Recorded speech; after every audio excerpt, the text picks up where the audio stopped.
Buletin Didik 12 Mac bersama saya Midi Saleh. Assalamualaikum dan salam sejahtera. Pandemik COVID-19 menyaksikan Dewan Bahasa dan Pustaka DBP melahirkan banyak istilah baharu khususnya dalam bidang kesihatan awam dan berasal daripada bahasa Inggeris. Malah sebanyak 350 istilah baharu diwujudkan daripada tahun lalu hingga 3 bulan pertama tahun ini. Antara yang paling mencuri tumpuan adalah istilah rumah mongel dan kekili. Rumah mongel adalah istilah baharu yang diberikan DBP untuk menggantikan perkataan tiny house, manakala kekili adalah ciri terbaharu dalam Instagram yang merujuk kepada Reels.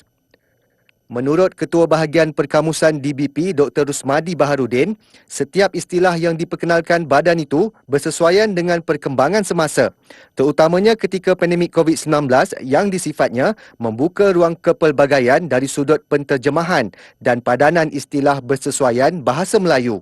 Generasi milenial sekarang ini memang rancak ya perbualan mereka di platform-platform media sosial dan kami sering dihujani pertanyaan tentang hal-hal yang berkaitan dengan padanan ini. Ini bagi saya ini menunjukkan bahawa masyarakat cakna juga ya. Sebab kita sering ditanyakan apa padanan Melayu untuk istilah ini, apa ini, dan apabila kita memberikan padanan itu, respon mereka pun banyak, ada yang menyokong, ada yang garuk kepala. Mengulas lanjut, beliau berkata bagi menarik generasi muda untuk menuturkannya, pelbagai inisiatif dilakukan DBP. Ini termasuk menyalurkan maklumat secara lebih interaktif di media sosial dan tidak terkecuali memuat naik hantaran mengikut isu tumpuan netizen. Untuk mendekatkan istilah-istilah yang ataupun kata-kata ataupun bahasa-bahasa yang indah seperti pantun, peribahasa dan juga apa sahaja yang berkaitan dengan bahasa Melayu, kaedah kita mendekatkan hal ini kepada masyarakat ialah melalui platform media sosial sekarang ini. Itulah platform ataupun wahana ataupun saluran yang amat berkesan sekarang ini.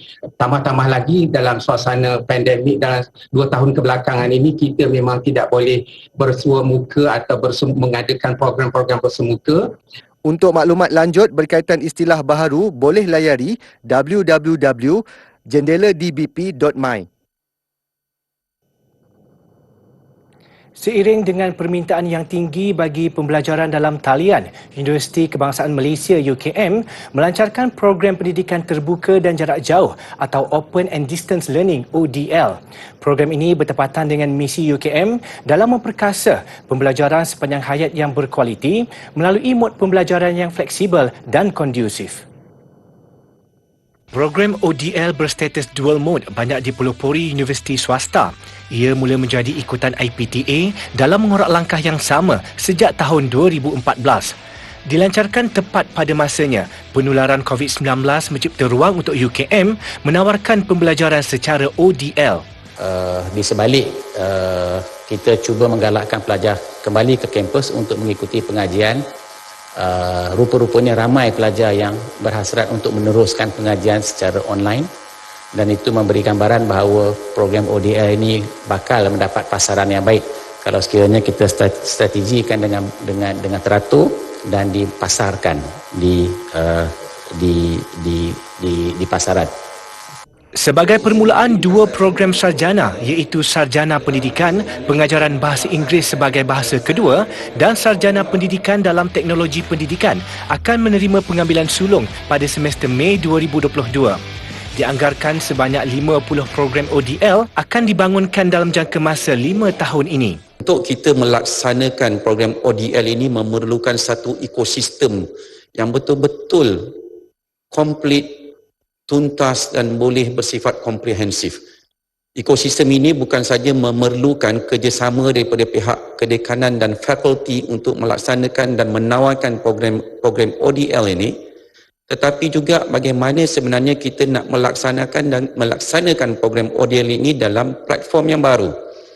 Saya nyatakan begini kerana tak mungkin kita boleh laksanakan ODL tanpa ada kemudahan ataupun prasarana yang menyokong ODL ini.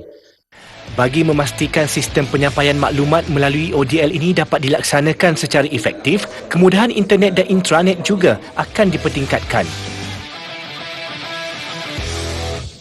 Universiti Utara Malaysia UUM akan menggunakan sistem e-Convo berasaskan teknologi identifikasi frekuensi radio RFID pada Majlis Convocation ke-33 yang akan berlangsung esok hingga 19 Mac ini. Menurut Naib Chancellor UUM Profesor Dr. Haim Hilman Abdullah, penggunaan sistem baru itu mempunyai dua fungsi utama, iaitu sistem pengurusan jubah dan sistem panggilan nama graduan.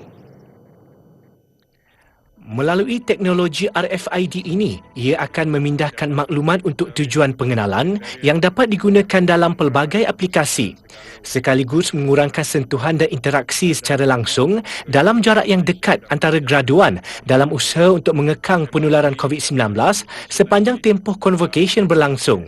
Tambah Profesor Dr. Haim Hilman, tag RFID yang bersaiz kecil itu akan disematkan pada semua jubah graduan bagi membolehkan jubah yang disewa oleh graduan dikesan semula.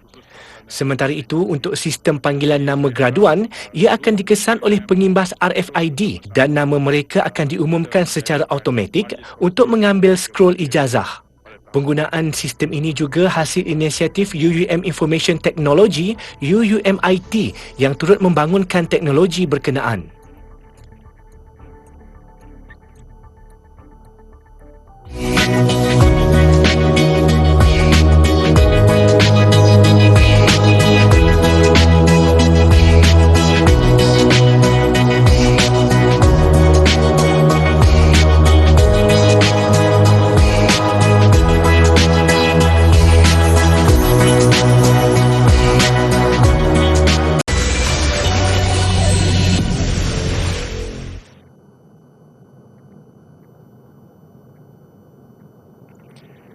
Bertemu kembali. Kadar kemasukan kanak-kanak ke unit rawatan rapi pediatrik PICU akibat COVID-19 meningkat sejak Februari lalu. Kementerian Kesihatan KKM dalam hantaran di laman Facebook memaklumkan ia meningkat sebanyak 94% untuk semua kategori 3 hingga 5. Peningkatan ketara dilihat bagi kategori 4 iaitu sebanyak 200%, diikuti kategori 5 sebanyak 125%. Melihat peningkatan itu, KKM menegaskan kepentingan pengambilan vaksin bagi kalangan kanak-kanak yang berumur 5 hingga 11 tahun, terutamanya semasa negara akan memulakan fasa peralihan ke endemik bermula 1 April ini. Kanak-kanak menjadi golongan yang lebih berisiko mendapat jangkitan COVID-19 memandangkan mereka yang berusia 11 tahun dan ke bawah belum mendapat perlindungan sewajarnya. Ia berbeza dengan kumpulan umur yang lebih tinggi yang sudah mendapat vaksinasi. Justru pengambilan vaksin dapat melindungi mereka daripada varian Omicron yang boleh membawa maut dan komplikasi Multi-System Inflammatory Syndrome in Children atau MIS-C. KKM mengesan sebanyak 174 kes kanak-kanak bawah usia 18 tahun mengalami MIS-C akibat COVID-19 sejak Jun 2020 hingga Disember lalu. MIS-C antara keadaan kritikal yang boleh berlaku akibat jangkitan COVID-19 yang menyebabkan keradangan organ dalaman, terutamanya jantung, paru-paru dan otak. Masyarakat negeri Sabah, khususnya pelajar dan warga pendidik, diminta lebih berhati-hati dan sentiasa mematuhi prosedur operasi standard SOP. Menurut laman web Jawatankuasa Pengurusan Bencana COVID-19 Negeri, sebanyak 17 kluster COVID-19 institusi pendidikan masih aktif di negeri itu. Antara yang dilaporkan masih aktif, 4 kluster di daerah Kota Marudu, 3 kluster di Kota Belud, 2 kluster di Ranau, Kunak dan Kota Kinabalu. Selain Keningau, Kinabatangan, Beluran dan Sandakan, masing-masing 1 kluster institusi pendidikan. Jurucakap Perkembangan Harian COVID-19 Sabah, Datuk Masidi Manjun berkata, biarpun masih ada baki kluster yang aktif, tiada kes positif direkodkan sehingga malam semalam yang berpunca daripada semua kluster yang terlibat. Sementara itu, Sabah merekodkan kes baharu sebanyak 1,176 kes semalam dengan 759 kes daripadanya adalah kategori bergejala.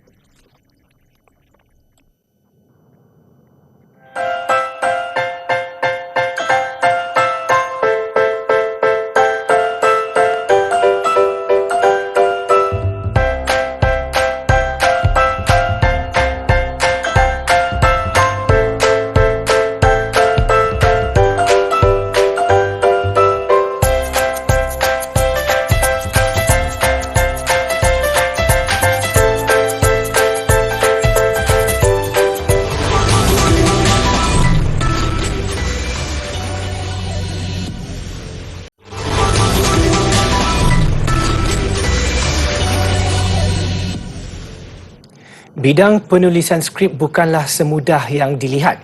Ia menuntut kreativiti untuk menghasilkan skrip yang berupaya menambat hati penonton. Segmen Kerjaya minggu ini kita kenali penulis skrip drama tempatan, Mar Muhammad. Berkhidmat di syarikat produksi tempatan Zil Production, karya Mar sentiasa mendapat tempat di hati masyarakat. Antara karya penulis berusia 28 tahun yang berbekas di hati penonton adalah Sarah Sajida, Tak Sempurna Mencintaimu, Jejak Carmilla dan banyak lagi. Menurut Mar, sejak di bangku sekolah, dia sangat gemar menulis dan membaca. Ayah saya selalu bawa balik newspaper, surat khabar, berita harian, Hari Metro dan sebagainya, dan I selalu membaca. Jadi bila membaca tu tercetus rasa untuk menjadi seorang penulis. Sebab saya suka membaca kolumnis, artikel dan macam-macam benda lah kan. Tak kisah majalah hiburan, majalah sukan misalnya. Dan dari situ tercetus minat untuk menjadi seorang penulis.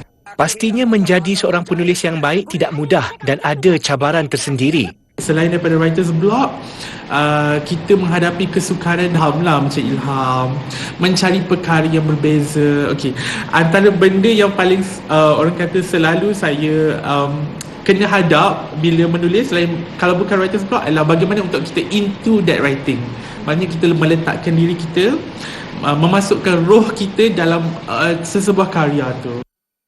Penulisan Mar tidak hanya tertumpu kepada drama.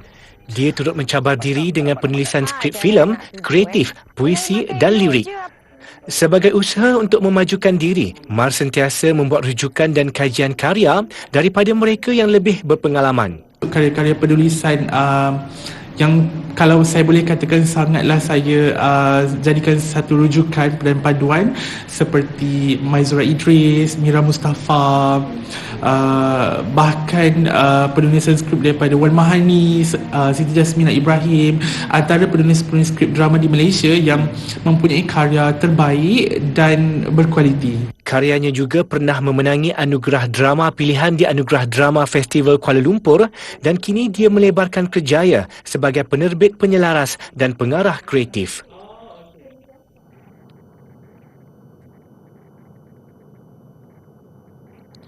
Dua kes melibatkan varian Delta Cron dikesan di Amerika Syarikat dengan Pertubuhan Kesihatan Sedunia WHO memberi amaran berkaitan penularan varian baharu COVID-19 itu di Eropah walaupun jangkitan COVID-19 di seluruh dunia telah menurun.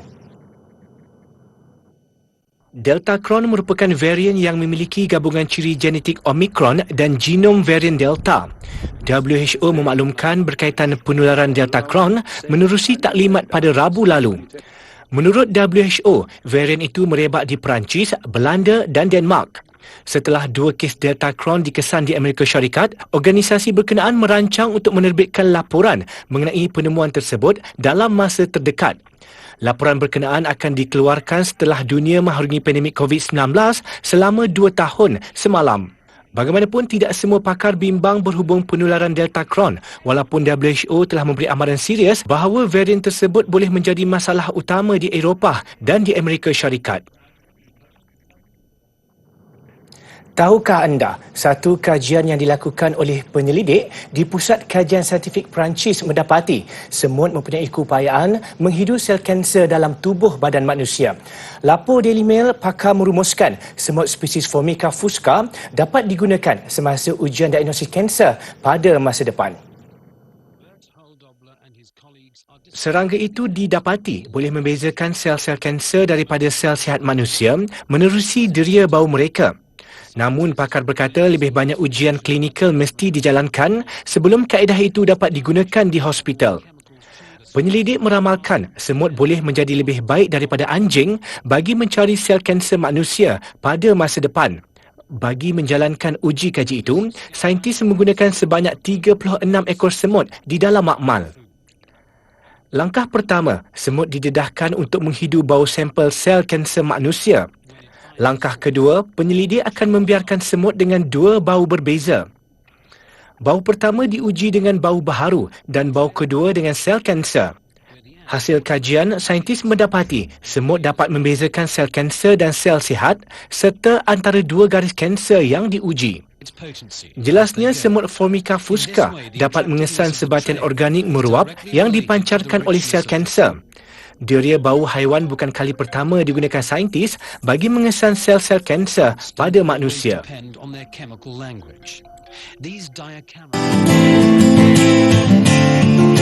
Di Asia Tenggara terdapat sebuah kawasan yang dahulunya dikenali sebagai Kepulauan Melayu. Negara-negara yang sekarang ini dikenali sebagai Malaysia, Indonesia, Singapura, Brunei serta beberapa negara lain. Ajaran Islam mula tersebar pada awal abad ke-10 dan Kesultanan Melayu mula berpengaruh pada abad ke-15 hingga ke-20. Apakah artifak yang berkaitan dengan dunia Melayu ini, adik-adik? Mari kita lihat hasil kerja tangan tekad. Tekad digolongkan dalam seni sulaman tekstil iaitu proses menyulam benang emas ke atas kain baldu. Menariknya tekad ini, sulamannya berkilat dan timbul. Urat-urat benang emasnya diatur agar tidak ditenun ke dalam kain. Tidak, hanya disusun rapi dan diikat dengan benang biasa. Jadi, bahagian benang emas kekal di atas. Adik-adik dapat lihat contoh pada bekas tepak sirih ini. Tepak sirih merupakan peralatan adat dan dominan dalam majlis dan upacara masyarakat Melayu. Oleh itu, bekasnya sering dihiasi dengan hiasan yang mewah. Seperti yang adik-adik dapat lihat di sini, bekasnya dihiasi dengan seni sulaman tekad bermotifkan bunga kekwa.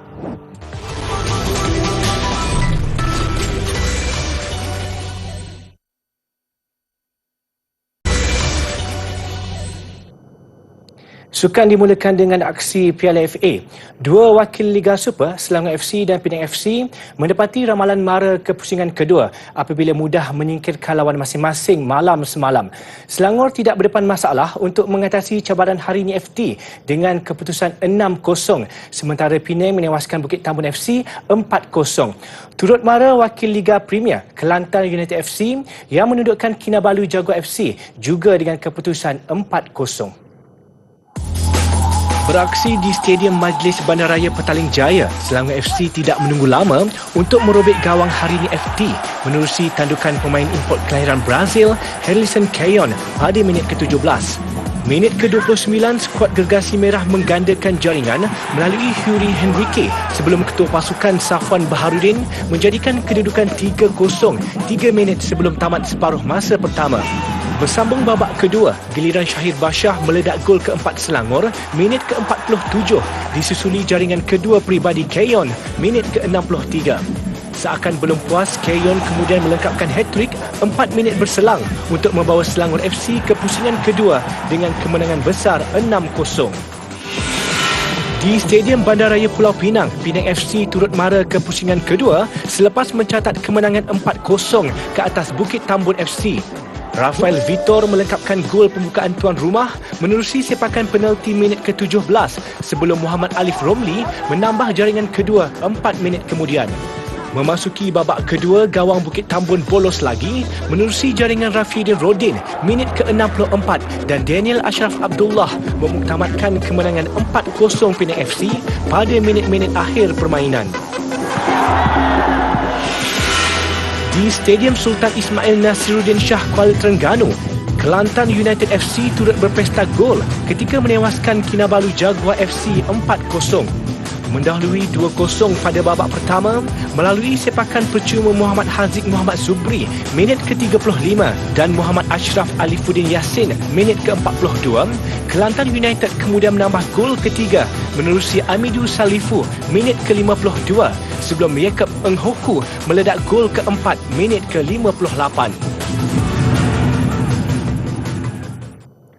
Persaingan sekad terakhir Liga Perdana Futsal Malaysia NPFL minggu ini terarah kepada perebutan kedudukan 8 terbaik yang akan menempah kemaraan ke Piala Futsal Malaysia PFM.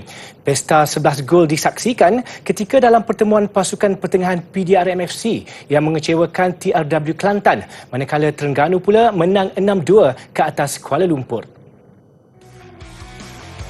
Di Kompleks Sukan Negara Panasonic Shah Alam, perlawanan di antara PDRM dan TRW Kelantan FC berlangsung sengit. PDRM unggul mendahului 3-0 pada separuh masa menerusi gol Ridwan Zainal, jaringan sendiri Anton Cahyo Nugroho dan Faisal Saharudin. Tetapi selepas rehat, TRW Kelantan cuba bangkit dengan penyudah Asmi Amir Zahari. Ridwan menghasilkan jaringan kedua peribadi, melebarkan keadaan 4-1 sebelum Asmi juga melakukannya untuk TRW Kelantan mengejar dengan 2-4. PDRM bijak menghukum kelonggaran pertahanan lawan dengan menyumbat 4 gol masing-masing menerusi Syafiq Tahir, Razin Rahim, Ridwan yang melengkapkan hat-trick dan Afif Najmi Izwan jaya silen sekaligus melenyapkan tetangan lawan dengan kedudukan 8-2.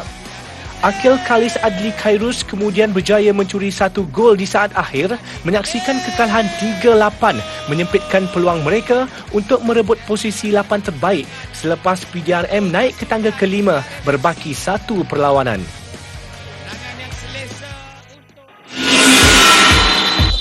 Dalam satu lagi perlawanan, Terengganu terus menghidupkan peluang untuk melayakkan diri ke saingan Piala Futsal Malaysia PFM dengan naik ke tangga ke-8 selepas menewaskan Kuala Lumpur 6-2.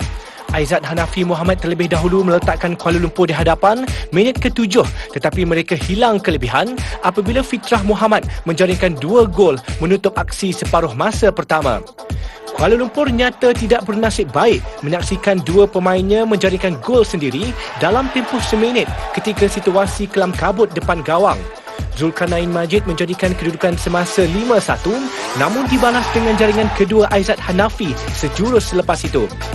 Saiful Nizam Abdullah menyumbat gol terakhir permainan 2 minit sebelum aksi tamat membolehkan Terengganu mengumpul 19 mata berbaki 1 lagi perlawanan. 2 wakil negara dijadual turun di peringkat separuh akhir terbuka Jerman bermula jam 9 malam nanti. Ia selepas hanya perseorangan lelaki Li Zijia dan bergu Goh Zifei Nur Izzuddin Muhammad Rumsani yang mara selepas menewaskan lawan masing-masing di pusingan 8 terbaik semalam. Li Zijia menyatakan kelegaannya melepasi Zhao Junping di peringkat suku akhir semasa temu ramah dengan penganjur terbuka Jerman. Pertemuan sulung dengan wakil Cina itu berakhir straight set 21-12, 21-18 membolehkannya meneruskan langkah hari ini tanpa diajak beraksi dalam set penentuan. I just try to consistent my game in the second set, and especially I think in the opening I did it very well just now. I just try to chase every single point and just close out the game in the second set. Yeah, luckily yes. Li Zijia berdepan Kunlavut Vitsan dari Thailand dan akan ditemani pasangan Goh Zifei Nur Izzuddin Muhammad Rumsani yang turut menempah peringkat separuh akhir. Peregu kebangsaan itu mengatasi rakan senegara Ong Yu Sin Teo Yi Yi dalam aksi sengit 3 set 21-15, 20-22, 21-19. Sementara beregu wanita Vivian Ho Lim Chiu Sien pula kandas di tangan Cheng Ching Chen Jia Yifan dari China 15-20, 20-22. Cuaca sejuk dan ribut salji yang jarang berlaku di Istanbul, Turki sehingga mengakibatkan lebih 400 penerbangan dibatalkan mengakhiri buletin didik malam ini. Saya Midi Saleh, salam hormat, insya-Allah kita jumpa lagi.